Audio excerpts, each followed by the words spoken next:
বন্ধুরা, রাশিয়ার শত্রু ইউক্রেনের সঙ্গে ভারত অনেক বড় সমঝোতা করেছে। যেমন 2021-এর এয়ারো ইন্ডিয়া শো শেষ হয়ে গেছে, কিন্তু ইউক্রেনের প্রতিনিধিমণ্ডল এখনো ভারতে আছে, কারণ ইউক্রেন ভারতের সঙ্গে ডিফেন্স ডিল করতে চায়।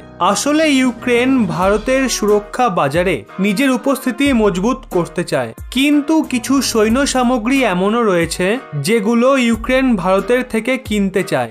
এমনিতে তো ইউক্রেন R-27 মিসাইল বানায়, যেটার ব্যবহার ভারতের সুখোই 30 MKI যুদ্ধবিমানে করা হয়, কিন্তু এখন সেই সব ব্যাপার পুরনো হয়ে যাচ্ছে, কারণ এখন ভারত দেশের ভেতরেই বিশ্বমানের হাতিয়ার সফলতাপূর্বক বানাচ্ছে। ওদিকে ইউক্রেন ভারতের সস্তা কিন্তু বিশ্বমানের বুলেট প্রুফ জ্যাকেটের দিওয়ানা হয়ে গেছে।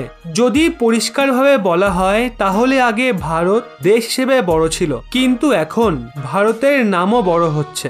আর এখন সুরক্ষা মন্ত্রণালয় ভারতের এই নামকে আরো বড় করার জন্য চীনের ঘুম উড়িয়ে দেওয়ার মতো ঘোষণা করেছে। আসলে সুরক্ষা মন্ত্রণালয় বলেছে, ভারত 2021-এ নিজের স্বদেশী সৈন্য ক্ষমতা ও যুদ্ধ সামগ্রীর এক এমন শৃঙ্খলা পেশ করে হাতিয়ারের বাজারে ভারতের জন্য এক মজবুত পিচ বানিয়েছে। আর এখন ভারত ইন্ডিয়ান ওশিয়ান রিজিয়নের সঙ্গে যুক্ত দেশকে missile system, light combat aircraft, helicopter, যুদ্ধ জাহাজ, সাবমেরিন, আর্টিলারি গান সিস্টেম, ইলেকট্রনিক ওয়ারফেয়ার এবং ক্রুজ মিসাইল সাপ্লাই করার জন্য সমস্ত রকম প্রস্তুতি নিয়ে ফেলেছে।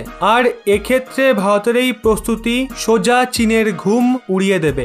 আর খুব শীঘ্রই সেনার জন্য ড্রোন ক্রয় করা ভারত দুনিয়াকে ড্রোন বিক্রি করবে, কারণ যেভাবে ভারত তার ড্রোন সিস্টেম আর ইনফিনিটি ড্রোনের প্রকাশ ঘটিয়েছে তাতে দুনিয়া চিন্তায় পড়ে গেছে। কারণ ভারতের আগামী সময়ের ইনফিনিটি ড্রোন 65,000 ফুট উঁচুতে 90 দিন পর্যন্ত হাওয়াতে থাকতে পারে। এক্ষেত্রে দেখা হলে ভারতের বিজ্ঞানীরা হঠাৎই সৈন্য সম্বন্ধিত হাতিয়ারের টেকনোলজিতে যে ধামাকা দিয়েছে তার আওয়াজ চীনকে ঘুমাতে দেবে না।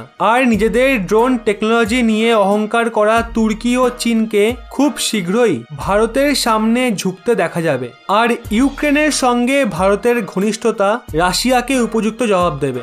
যেভাবে রাশিয়া ভারতের চিরশত্রু পাকিস্তানকে হাতিয়ার বিক্রি করে ভারতকে চাপে ফেলার চেষ্টা করেছিল ভারতের দাবিগুলোকে সম্পূর্ণ অগ্রাহ্য করে, ঠিক সেভাবেই এখন ভারত রাশিয়াকে জব্দ করার জন্য রাশিয়ার প্রতিবেশী শত্রু ইউক্রেনের সঙ্গে ঘনিষ্ঠতা বাড়াচ্ছে।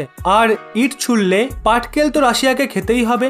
এবং সত্যি বলতে বর্তমান সময়ে ভারতও পাকাপোক্ত প্লেয়ার হয়ে গেছে। কিভাবে চীন ও রাশিয়াকে একসঙ্গে লিড দিতে হয় সেটা বর্তমান সময়ের ভারত ভালোভাবে জানে। এই বিষয়ে আপনার ব্যক্তিগত মতামত কিন্তু অবশ্যই নিচে কমেন্টে জানাবেন, কারণ এই বিষয়ের ওপর আপনাদের প্রত্যেকের মতামত অত্যন্ত জরুরি। আলোচনাটি সঠিক বলে মনে হলে অবশ্যই ভিডিওটি লাইক শেয়ার করবেন এবং এরকমই ব্যাক টু ব্যাক আপডেট পেতে রহস্য বাংলা এই চ্যানেলটি সাবস্ক্রাইব করে পাশের বেল আইকনটি অল করে রাখুন।